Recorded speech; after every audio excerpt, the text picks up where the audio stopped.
వెలుగు వివోఏలకు కాల పరిమితి సర్కులర్ రద్దు చేయాలని, కనీస వేతనాలు చెల్లించాలని, బకాయి వేతనాలు చెల్లించాలని, అక్రమంగా నిబంధనలకు విరుద్ధంగా తొలగించినటువంటి వారందరినీ తిరిగి విధుల్లోకి తీసుకోవాలని, కోర్టు ఉత్తర్వులు అమలు చేయాలని, ఈ రాష్ట్రంలో 1 కోటి మంది పొదుపు మహిళల దగ్గర స్వావలంబన పేరుతో ఒక్కొక్కరి దగ్గర 1000 రూపాయలు కలెక్ట్ చేసినటువంటి అమౌంట్ అంతా తిరిగి పొదుపు మహిళలకు చెల్లించాలని, కొత్త సిమ్ కార్డులు ఇవ్వాలని, రీఛార్జ్ చేయించాలని, సెల్ ఫోన్లు ఇవ్వాలని, 10 లక్షల గ్రూప్ ఇన్సూరెన్స్ సౌకర్యం కల్పించాలనే డిమాండ్ల సాధన కోసం ఈరోజు రాష్ట్ర ధర్నాని విజయవాడ ధర్నా చౌక్లో చేస్తా ఉన్నాం. కాల పరిమితి సర్కులర్ రద్దు కోసం గత కొంతకాలంగా వివోఏలు పోరాటం చేస్తా ఉన్నారు.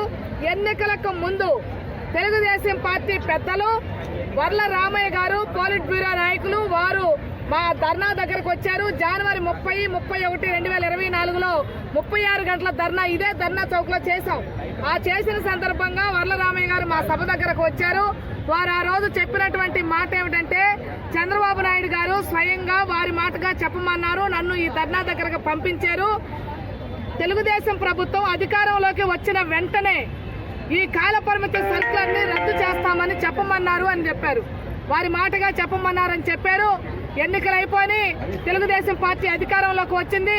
9 నెలలు అవుతా ఉంది. వేతనాలు పెంచమంటే జీతాలు డబ్బులు లేవు, ఖజానా ఖాళీ అని చెప్తున్నారు.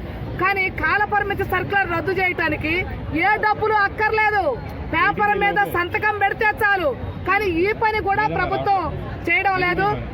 ఈరోజు వివోఏలు గ్రామైక్య సంఘం ఉద్యోగులు, సెర్ప్ ఉద్యోగులు కాదు, ప్రభుత్వ ఉద్యోగులు కాదు. కానీ ఒక్కొక్క వివోఏ 300 మంది 400 మందికి సేవలు అందిస్తా ఉంది.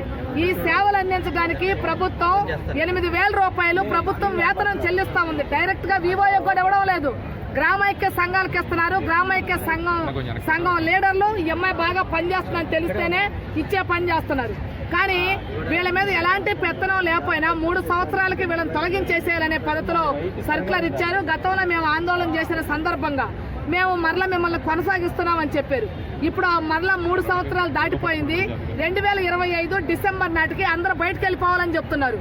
అంటే 28,000 మంది వివోఏలు ఉన్నారు. ఆర్పీలు పట్టణాల్లో పనిచేసే వాళ్ళు మరొక 8,500 మంది ఉన్నారు.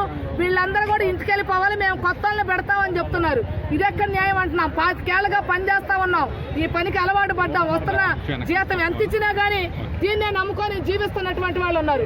ఇప్పుడు తీసేస్తే ఒక్కొక్కరికి 45 ఏళ్ళు, 50 ఏళ్ళు, 55 ఏళ్ళు వచ్చినాయి. ఇప్పుడు తీసేస్తే ఏం ఉపాధి ఉంది? ఏ ఉద్యోగం ఎవరిస్తారు? ఎలా బ్రతకాలి? అంటే ఇక్కడ 28,000 మంది వివోఏలు కాదు, 28,000 మంది కుటుంబాలకు సంబంధించింది, జీవితాలకు సంబంధించింది, వాళ్ళ బిడ్డలకు సంబంధించింది. ఇది ప్రభుత్వం ఆలోచించాలి. సర్కులర్ ని వెంటనే రద్దు చేయాలి. ఇప్పుడున్నటువంటి వేతనాలతో బ్రతకలేకపోతా ఉన్నాం, వేతనాలు పెంచాలి. ఆన్లైన్ లో నిన్న మార్చి 8 సందర్భంగా ముఖ్యమంత్రి గారు చాలా గొప్పగా ప్రచారం చేశాడు, లాంచ్ చేశారు. ఏమిటది? డ్వాక్రా ఉత్పత్తులని ఆన్లైన్ లో ప్రపంచవ్యాప్తంగా అమ్ముతామని. చాలా మంచిది, అమ్మండి, పొదుపు మహిళలకి ఆదాయం వచ్చే పని చేయండి. కానీ దాని వెనక చాలా మతలబులు ఉన్నాయి. ఏమిటా మతలబులు?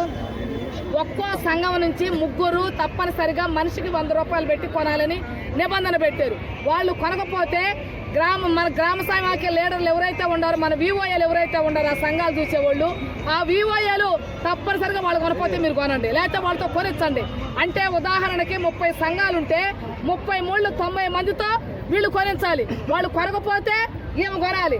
అంటే 9,000 రూపాయలు పెట్టి ఈమె సరుకులు కొంటే గిన్నిస్ బుక్ లో ఎక్కేటటువంటి పరిస్థితి. ఈ బాధ ఏంది? పోయినసారేమో మహిళా మార్ట్ అని పెట్టారు. ఒక్కొక్క డ్వాక్రా మహిళ దగ్గర 100 నుంచి 300 రూపాయలు కలెక్ట్ చేశారు. ఏమిటి ఆ డబ్బులన్నీ ఏమైనాయనంటే, వీటన్నిటినీ మేము మహిళా మార్ట్లో పెట్టి సరుకులు అమ్మి దాని ద్వారా వచ్చిన ఆదాయాలన్నీ వాళ్ళకి పంచుతామని చెబుతున్నారు. ఏమి పంచక్కర్లా. పొదుపు మహిళలని ఈరోజు పీక్కు తినే పని చేస్తా ఉంది. పొదుపు మహిళలు దాచుకున్నటువంటి సొమ్ములో నుంచే బ్యాంకులు కూడా, అంటే 1,00,000 రూపాయలు వాళ్ళు దాచుకుంటే 90,000 రూపాయలు అప్పులు ఇచ్చే పని చేస్తున్నారు. దానికి మించి అప్పులు ఇచ్చే పని చేయడం లేదు. ఈరోజు ప్రభుత్వము బ్యాంకర్లు కలిసి డ్వాక్రా మహిళలతోటి వడ్డీ వ్యాపారం చేసే పని చేస్తా ఉన్నారు. ఇది ఎక్కడ న్యాయం అని అడుగుతా ఉన్నాం. అందుకనే పొదుపు మహిళలకి న్యాయం జరగాలి, విఓఏలకి న్యాయం జరగాలి. దానికోసం మేము ఈ ధర్నా చేస్తా ఉన్నాం. ప్రభుత్వం ఎప్పటికైనా మా సమస్యల్ని పరిశీలించాలి, పరిష్కరించాలి. లేని పక్షంలో రాబోయే కాలంలో ఈ పోరాటాన్ని మరింత ఉధృతం చేస్తామని కూడా ఈ రాష్ట్ర ప్రభుత్వానికి తెలియజేస్తా ఉన్నాం. కె ధనలక్ష్మి, ఏపీ వెలుగు విఓఏ ఉద్యోగుల సంఘం రాష్ట్ర ప్రధాన కార్యదర్శి.